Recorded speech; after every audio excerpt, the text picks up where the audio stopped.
नमस्कार, आपले शहर आपला आवाज सिटी चॅनल बातमीपत्रात आपले स्वागत। सुरुवातीला एक नजर ठळक घडामोडींवर।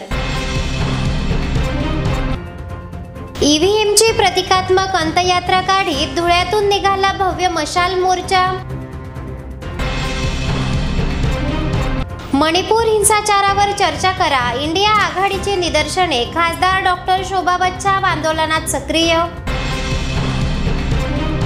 धुळे एमआयडीसी विस्तारीकरण व नवीन सबस्टेशन मंजुरीसाठी आमदार अनुप अग्रवाल यांचे शासनास निवेदन सादर। आणि माजी सैनिकांच्या अडचणी सोडविण्यात नेहमीच प्राधान्य, जिल्हाधिकारी जितेंद्र पापळकर।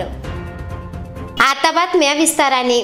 ईव्हीएम हटाव देश बचाओ अशी घोषणाबाजी करीत धुळे शहरातून ईव्हीएम विरोधात मशाल मोर्चा काढण्यात आला आहे।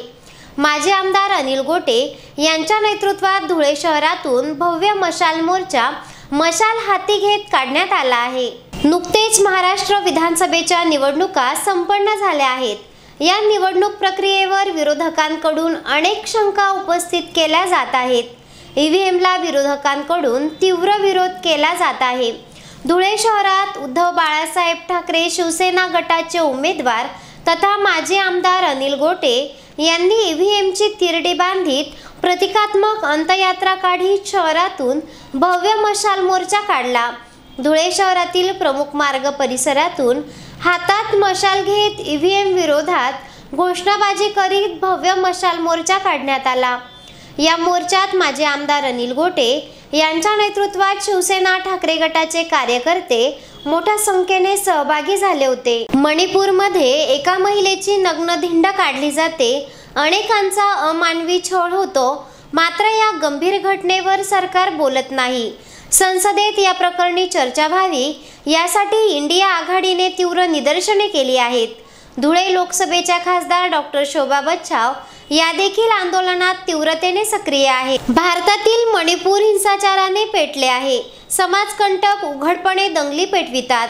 बेधुंद जमाव एका महिलेची नग्न धिंड काढीत अमानवीय अत्याचार करतो, मात्र त्यावर केंद्र सरकार का म्हणून मौन धारण करते, असा सवाल करीत इंडिया आघाडीने संसदेत मणिपूर हिंसाचारावर चर्चा करण्याची मागणी केली आहे। मात्र केंद्र सरकार चर्चा करण्यास तयार नसल्याने इंडिया आघाडीच्या खासदारांनी अखेर जंतर मंतर मैदानावर निषेध करीत आंदोलन केले आहे। विरोधी पक्षनेते खासदार राहुल गांधी यांनी पंतप्रधानांना भेटून मणिपूरमधील घटनांवर संसदेत चर्चा करण्यासाठी वेळ मागितली, मात्र सत्ताधारी पक्ष वेळ देत नाही। विरोधकांचा आवाज दाबून संसदेत चर्चा न होऊ देऊन सरकार लोकशाहीचा अपमान करत आहे। हे सरकार हुकुमशाहीकडे जाणारी पावले उचलत आहे, असा आरोप केला जात आहे। दरम्यान इंडिया आघाडीचे भक्कम नेतृत्व करीत विरोधी पक्षनेते राहुल गांधी यांनी या प्रश्नी आंदोलनाची भूमिका घेतली आहे। या आंदोलनात धुळे लोकसभेच्या खासदार डॉक्टर शोभा बच्छाव या पूर्णपणे सक्रिय असून त्यांनी हिंसाचार प्रकरणी सरकारला जाब विचारला आहे।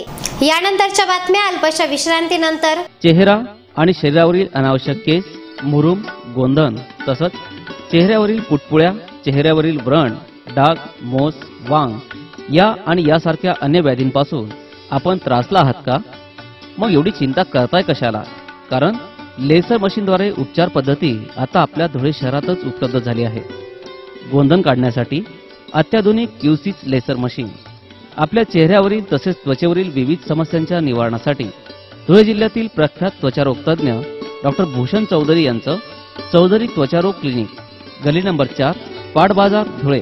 फोन 235 570। धुळे शहरालगत असलेल्या अवधान एमआयडीसीचे विस्तारीकरण करावे व संलग्न 220 केव्हीचे नवीन सबस्टेशनची मंजुरीबाबत धुळे शहराचे विद्यमान आमदार अनुप भैया अग्रवाल यांनी मुख्यमंत्री नामदार श्री देवेंद्र फडणवीस यांना निवेदन सादर केले आहे। या प्रसंगी माननीय देवेंद्र फडणवीस यांनी निवेदन वाचून सर्व बाजू समजून घेतल्या। यावेळी मुख्यमंत्र्यांनी सर्व तांत्रिक बाजू तपासून या मागणीवर प्राधान्याने कारवाई करू असे आश्वासन दिले आहे। धुळे शहरात अनेक होतकरू तरुण आहेत। या तरुणांना आपल्या शहरातच रोजगाराच्या संधी उपलब्ध व्हाव्या यासाठी मी पहिल्या दिवसापासून प्रयत्नशील आहे। माननीय मुख्यमंत्र्यांनी सर्व बाजू समजून घेतल्यानंतर धुळे शहर MIDC विस्तारीकरण व संलग्न 220 kVच्या सबस्टेशनवर प्राधान्याने काम करू असे आश्वासन दिले आहे। शपथविधीनंतर पहिल्या दिवसापासूनच मुख्यमंत्री साहेब ॲक्टिव्ह मोडवर आहेत।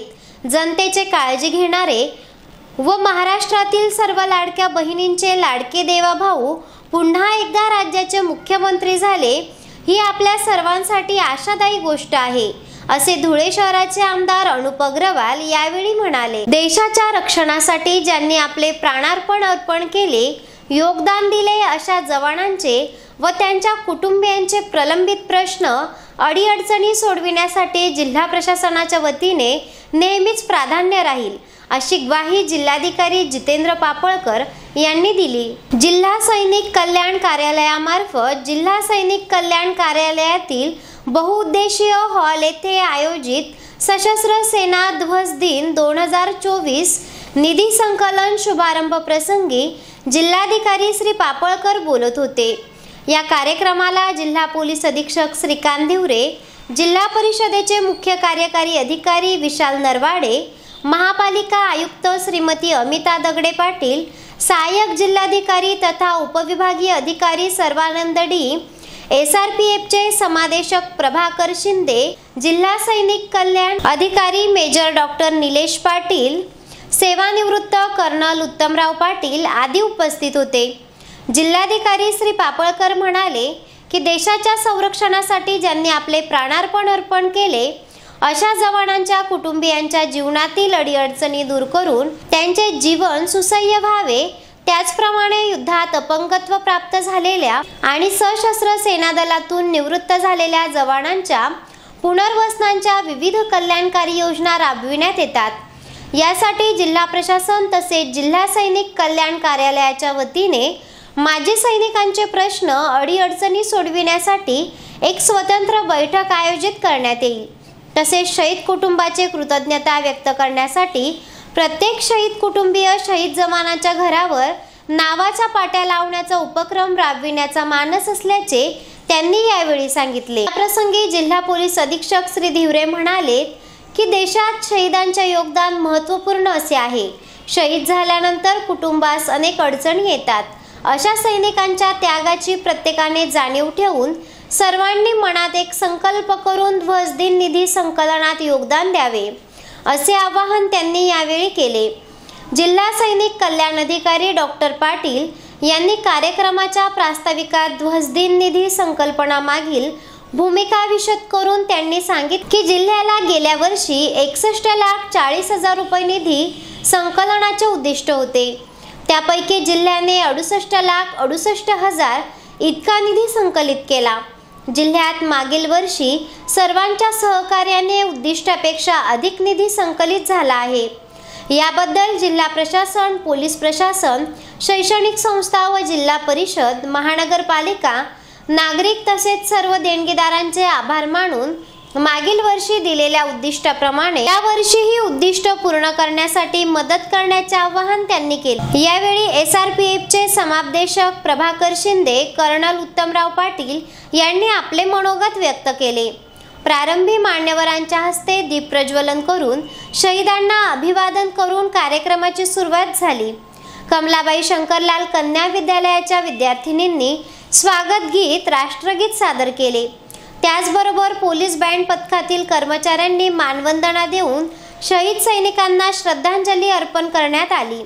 यावेळी वीरमाता इंदुबाई सूर्यवंशी, वीरपत्नी शोभा पाटील, सुरेखा कचवे, अरुणा राऊत, भारती सूर्यवंशी, माया पाटील, रुपाली गायकवाड यांचा सत्कार करण्यात आला।